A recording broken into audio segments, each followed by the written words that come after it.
परमेश्वर त्यांना म्हणतो पुढच्या वेळेस जेव्हा मी येणार तेव्हा काय असणार आहे, तुला एक मुलगा झालेला असणार आहे आणि त्याचं नाव काय ठेव तू, इसहाक ठेव, असं तो परमेश्वर त्याला बोलतो. अशा प्रकारे आपण सगळं हे बघितलं. आता त्याच्या पुढचंच म्हणजे ते जे परमेश्वराचा दूत, परमेश्वराचे दोन देवदूत असतात आणि एक परमेश्वर स्वतः खाली उतरलेला असतो. आणि त्यावेळेस असं होतं की परमेश्वर आणि दोन देवदूत असे, तो अब्राहम काय करतो, ते जातात, जेवण खावण करतात आणि अब्राहमाच्या घरातून ते जायला निघतात. त्यावेळेस काय होतं, अब्राहम काय करतो, त्या परमेश्वराला आणि त्याच्या दोन दूतांना वाटेपर्यंत लांबपर्यंत सोडवायला चालत चालत येतो. आणि मग ज्या वेळेस तो असं करत असतो, सोडवायला गेलेला असतो, तेव्हा काय होतं की तो काय म्हणतो की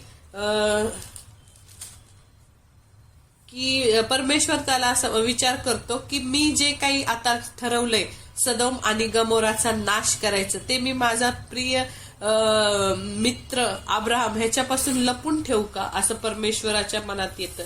आणि मग तेव्हा परमेश्वर त्याला म्हणतो की ह्याच्यापासून एक समर्थ राष्ट्र होणार आहे आणि हा माझा निवडलेला आहे, तर मी ह्याच्यापासून मोठं राष्ट्र होणार आहे. हा ह्याच्या लेकरांना माझ्या पश्चात काय करणार आहे, चांगलं वागण्याची, त्यांनी फक्त जिवंत परमेश्वरालाच मानायचं अशी आज्ञा देणार आहे. आणि तो पूर्ण एक आदर्श होणार आहे. अब्राहमाचा वंशज म्हणजे आपण सगळी जी जाती निवडलेली आहे ती अब्राहम जाती, ती अब्राहमापासून निवडलेली आपण ती यहुदी जाती. आणि अब्राहम, इसहाक, याकोब आणि नंतर दावीद, अब्राहमाच्या वंशातला दावीद आणि दाविदाच्या वंशातला येशू ख्रिस्त आणि येशूच्या वंशातले योहान 1:12 प्रमाणे जितक्यांनी येशूचा स्वीकार केला तितक्यांना म्हणजे त्याच्या नावावर विश्वास ठेवणाऱ्यांना त्याने देवाची मुले होण्याचा अधिकार दिला. म्हणजे ही जी जाती आहे ती जाती देवाने अब्राहमापासून निवडायचा एक प्रयत्न केला होता. आणि मग देव विचार करतो की मी जे काही करणार आहे ते माझ्या मित्रापासून, अब्राहमाला तो मित्र म्हणत असतो, दोस्त म्हणत असतो, त्याच्यापासून कसं काय हे करू. मग परमेश्वर त्याला बोलतो, काय बोलतो बघा, उत्पत्ती 18व्या अध्यायात 20व्या वचनात सांगते की परमेश्वर म्हणाला, सदोम व गमोरा यांच्याविषयीची ओरड फारच झाली आहे व खरोखर त्यांचे पाप फार भारी आहे, म्हणून त्याच्याविषयीची जी ओरड माझ्या कानी आली आहे तशीच त्यांची करणी आहे काय हे पाहावयास मी खाली आलो आहे. आणि मी आता तिथे जातो, तसे नसेल तर मला कळून येईल. आणि तेथून ते पुरुष वळून सदोमाकडे चालते झाले. आणि तेव्हा अब्राहम तसाच परमेश्वरापुढे उभा राहिला. आणि तू दुर्जनांबरोबर नीतिमानांचाही संहार करणार काय. म्हणजे तिथं पुतण्या कोण होता, लोट. ते आधी एकत्रच राहायचे, त्यांचे खूप गुरं, ढोरं, मेंढर, बकरे, सगळे त्यांचे वास्त्र ते जास्त झाल्यामुळे त्यांना तो देश पुरेना. म्हणून मागच्या ह्याच्यात मी सांगितलं होतं ना की अब्राहम आणि लोट वेगवेगळे होतात. मग तो म्हणतो की तू जर पूर्वेला गेला तर मी पश्चिमेला जाईल, तू उत्तरेला गेला तर मी दक्षिणेला जाईल. अशा प्रकारे तो काय करतो, त्याला वेगळं जायला लावतो. आणि मग त्याला लगेच आठवतं की सदोम गमोरामध्ये आपला पुतण्या लोट गेलेला आहे आणि परमेश्वर त्या संपूर्ण प्रदेशाचा नाश करणार आहे. मग त्या नाशामध्ये माझा पुतण्या, माझ्या भावाचा मुलगा लाडका नाश होणार आहे, नष्ट पावणार आहे, याचं अब्राहमाला वाईट वाटतं. म्हणून अब्राहम तिथं मध्यस्थी करतो देवाला, की देवाला म्हणतो की परमेश्वरा, तू खरोखर वाईट लोकांबरोबर चांगल्या लोकांचा पण तू नाश करणार का. जर तिथं 50 आढळले तर तू करशील का नाश. परमेश्वर म्हणतो नाही. मग तो म्हणतो 45 आढळले तर, परमेश्वर म्हणतो जर 45 जरी आढळले तरी मी नाश करणार आहे. मग म्हटलं 30च आढळले तर, परमेश्वर म्हणतो नाही, तरी मी नाही करणार नाश. आणि मग अजून अब्राहम त्यांना म्हणतो की जर 10च आढळले तर, मग परमेश्वर म्हणतो 10 जरी आढळले मला तिथं नीतिमान लोक तर मी त्या लोकांचा नाश करणार नाही. मग असं करून तो काय करतो, ते सगळे असं ठरतं. आणि हे पटकन देव आणि ते दोन देवदूत हे सगळे तिथं पटकन तिथून अब्रामाच्या घरी जेवून मग पटकन तिथं निघतात. कुठं? सदोम आणि गमोराचा नाश करायला. आणि तेव्हा ते लोटाच्या घरी पण जातात. पण लोटाला पण ते ओळखू येतात आणि लगेच जोरात पळत जातो लोट आणि म्हणतो, आपल्या दासाच्या घरी येण्याची कृपा करा, आजची रात्र राहा, पाय धुवा आणि मग सकाळी उठून मार्गस्थ व्हा. मग ते म्हणतात, नाही नाही, आम्ही रात्रभर रस्त्यातच मुक्काम करू. पण तो लोटाने खूप आग्रह केल्यावर मग ते त्याच्या घरी जातात. मग इथं काय लिहिलंय बघा, 19 मध्ये, उत्पत्ती 19 मध्ये असं लिहिलंय, मग त्याने त्यास फारच आग्रह केल्यावर ते त्याच्याबरोबर त्याच्या घरी गेले. त्याने त्यांच्यासाठी भोजन तयार केले. म्हणजे कोणी भोजन तयार केलं? लोटानी स्वतः इथं लिहिले. त्याने बेखमीर भाकरी केल्या आणि ते जेवले. म्हणजे लोटानेच कालवण केलं, लोटानेच भाकरी केल्या. तिथं लोटाच्या बायकोनी तिथं इन्व्हॉल्व झाली नाही. जशी अब्रामाची बायको सारा त्या सेवेमध्ये इन्व्हॉल्व झाली होती, तसं इथं त्या लोटाची बायको कुठं फिरायला गेली असेल, कारण तिथं सगळं ते सगळ्या घाणेरडी वस्ती होती सदोम गमोराची. आणि ते धार्मिक नव्हतं त्याचं कुटुंब. त्याच्या 2 पोरी पण नव्हत्या, जावई पण नव्हते आणि त्याची बायको पण ख्रिस्तात परमेश्वरावर, यहोवा परमेश्वरावर विश्वास ठेवणारे नव्हते. मग अशा प्रकारे लोटाने स्वयंपाक केला आणि ज्यावेळेस ते जेवले त्यावेळेस तिथं अनेक लोकांनी त्याच्या घराला असं गराडा घातला आणि म्हणायला लागले, तुझ्याजवळ ते 2 पुरुष आले, ते कोण आहेत? त्यांना बाहेर काढ, आम्हाला त्यांच्याबरोबर वाईट गोष्टी करायच्या आहेत. मग तो म्हणतो लोट बाहेर येऊन की प्लीज असं करू नका, ते माझे पाहुणे आहेत, असं वाईट वागू नका. तर ते ऐकतच नाही. आणि मग ते 2 देवदूत काय करतात, लोटाला पटकन दार उघडून आत ओढून घेतात. देवाला काही अशक्य नाही. आत ओढून घेतात आणि कडी लावून घेतात आणि बाहेर जेवढे ते वाईट गोष्टी करायला आलेले असतात त्या सगळ्यांना आंधळ करून टाकतो देवदूत काय. मग तेच तिथे चाच पडत फिरत बसतात आणि ते निघून जातात. मग अशा प्रकारे मग ते काय करतात, नंतर पहाट होती आणि सकाळच्या वेळी हे जे देवदूत काय करतात, त्या लोटाला, त्याच्या बायकोला, त्याच्या 2 मुलींना लोट जाऊन त्या जावयांना सांगतो की चला, परमेश्वर ह्या नगराचा नाश करणार आहे, आपण मरून जाऊ. पण ते जावई हसतात, काय येडा झाला का असे म्हणतात. आणि हे काय असं होणार का असं म्हणून, म्हणजे ते विश्वासणारे नव्हते, परमेश्वरावर विश्वास ठेवणारे नव्हते. म्हणून मग ते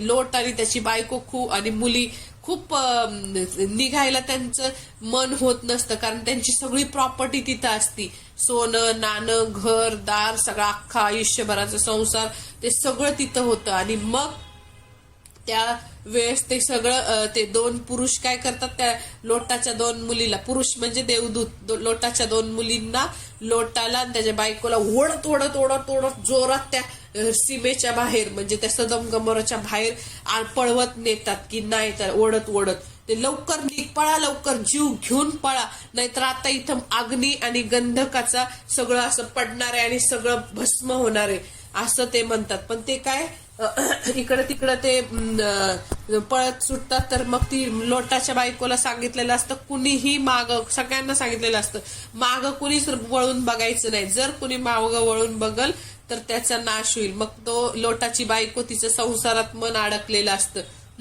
की ती नुसती आपली त्या घरातल्या प्रॉपर्टीकडं, सोनं नाणं राहिलं त्याच्याकडे बघत बसती आणि तिथंच मिठाचा काय होती, खांब होती. आणि मग अशा प्रकारे ते म्हणतात, जीव घेऊन पळ. देवदूत त्याला म्हणतात, लोटाला आणि त्याच्या मुलींना. जावई तरी आलेच नाही आणि मग जीव घेऊन पळ म्हटले तर तो म्हणतो समोर जा. तर ते म्हणतो नको, मला डोंगरावर पळून जाता येणार नाही, मला कुठलं तरी एक शहर द्या, छोटस गाव द्या, तिथं मी जाईल. मग ते सोअर म्हणून ते गाव असतं, त्याला तिथं तो जातो. आणि मग अशा प्रकारे अब्राहमाच्या मध्यस्थीमुळं तो लोट काय होतो, वाचतो. आणि परमेश्वर अख्ख्या त्या संपूर्ण सदोम आणि गमोराच्या लोकांचा काय करतो, नाश करतो. आणि मग पुढं आता ह्याच्यातलं मर्म, आता ही गोष्ट आपल्याला कळाली तर ह्यातले मेन जी गोष्ट आहे, मेन जे आहे सांगण्याचं ते तात्पर्य म्हणजे काय आहे की परमेश्वराने अब्राहमाला दोस्त का म्हटलं. का तर अब्राहमाला परमेश्वर असं म्हटला, मी जे गोष्टी करणार आहे त्या अब्राहमाशी लपून ठेवू का? कारण का त्यांनी काय केलं, अनेक गोष्टी मिस्टेक त्यांनी पण केल्या. तो पण खोटं बोलला, साराला आपली बहीण आहे म्हटला. मग त्यांनी मिस्टेक केल्या तरी त्यांनी खरा पश्चाताप करून त्या सोडल्या आणि सिद्ध बनला आणि मग तो देवानी त्याला इसाकाचा आशीर्वाद दिला. मग अशा प्रकारे मग इथं सांगितलेलं आहे की जर आता समजा अशा इथं सांगितले की परमेश्वर म्हणतो की हा जो अब्राहम आहे तो माझ्या लोकांना ख्रिस्तात चालवायचं बघणार आहे, म्हणजे हे देवामध्ये चालवणार आहे. कारण म्हणजे काय काय तिथं त्यांनी सांगितलं की त्यांच्यापासून आपण एक मोठी इस्रायल ही जाती निर्माण करणार आहे अब्राहमापासून, आणि हा तो त्याच्या लेकरांना मुलांना देवाच्या चालवणार आहे. आणि मग इथं सांगितलंय की जर त्यांनी सांगून ठेवलं होतं सगळ्यांना की जर माझी प्रॉपर्टी पाहिजे असेल, माझं एवढं सगळं करोडो अरबो खरबोन रुपयाची प्रॉपर्टी पाहिजे असेल तर देवाला सोडायचं नाही, जिवंत देवाला कधीच सोडायचं नाही, असं तो निक्षून त्यांना सांगतो. आणि असं काय भीक मागत नाही, चला रे चर्चला, चला रे बायबल वाचा, भीक मागत नाही. त्यांनी कमांड केली होती की नाही, जर तुम्हाला हे आशीर्वाद मिळवायचे असेल तर तुम्हाला देवाशिवाय पर्याय नाही.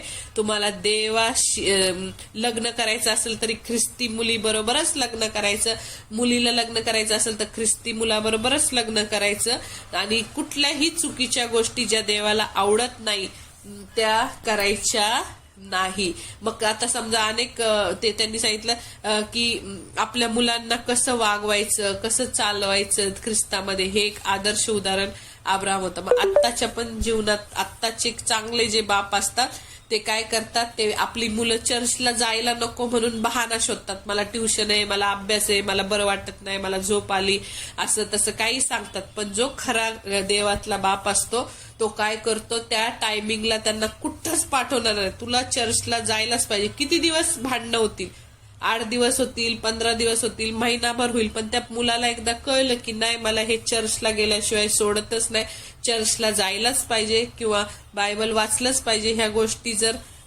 त्याला कळल्या की मग ते तिथं क्लेश त्या घरामध्ये होत नाही. आणि मग तिथं काय सांगितलं की जर आपण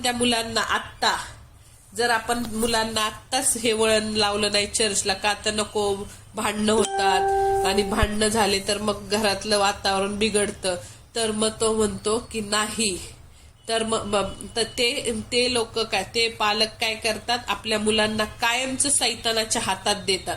सैतान आता काय करायचं कर, म्हणजे ते तात्पुरतं भांडणं तर ठेवतात मिटून, पण ते आयुष्यभर सैतान त्यांना नाचवतो, सैतान त्यांना आपल्या हातात घेतो, आणि आयुष्यभर ते मुलं पण रडत राहतात आणि त्यांच्याबरोबर त्यांचे आई वडील पण रडत राहतात.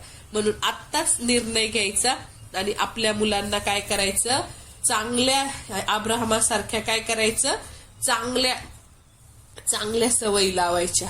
आणि मग आता इथं सांगितलं की अजून एक सांगितलं की आपलं पहिलं प्रेम अब्राहमासारखं. अब्राहमाच्या भरपूर परीक्षा झाल्या, त्याचा जो एकुलता एक मुलगा होता, तो एकुलता पुढच्या अध्यायात पुढच्या बायबल स्टडीला मी सांगणार आहे की त्याला एकुलता एक मुलगा 100 वर्षांनी झाला, तो पण परमेश्वराने मागितला. परमेश्वराने त्याच्या सगळ्या प्रकारच्या परीक्षा घेतल्या आणि कळलं परमेश्वराला की हा जो आहे तो खरोखर माझ्यावर प्रेम करणारा आहे. आणि म्हणून त्याचं आपलं पहिलं प्रेम कोण असलं पाहिजे, आपली बायको, आपले मुलं, आपला नवरा, आपली प्रॉपर्टी, काहीच नाही. सगळ्यात पहिलं प्रेम काय पाहिजे, येशू हेच पहिलं प्रेम पाहिजे. कारण हे प्रॉपर्टी, नाती सगळी इथंच राहणार आहे.